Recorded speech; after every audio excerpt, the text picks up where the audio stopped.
I want to also welcome you again to today's function of launching the new primary school science kits, which we have just seen.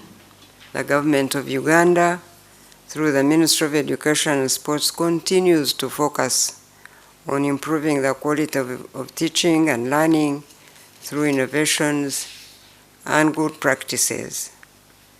This is evidenced through several initiatives, such as the introduction of the thematic curriculum, of placing books into learners' hands, reforming the primary curriculum, and review of the teacher training curriculum.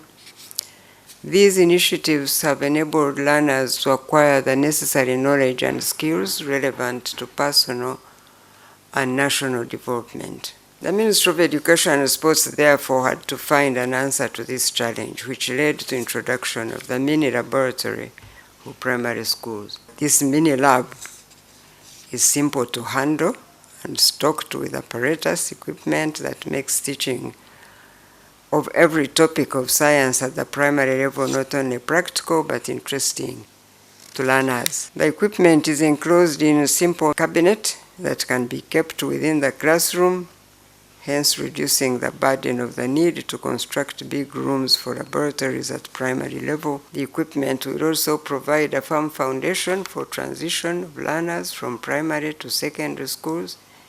Hence, learners will not be challenged by the introduction to new science subjects at secondary education level.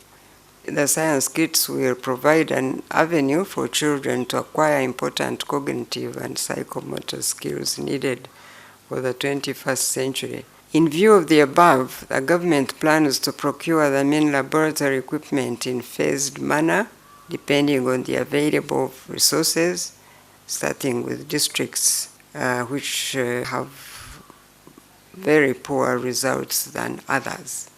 I'd like to call upon all our teachers to effectively utilize the equipment and ensure that the intended objectives are achieved. Since these are now here, the schools that get them really, I hope, will use them so that they are not just put in the corner of a classroom and forgotten to gather dust.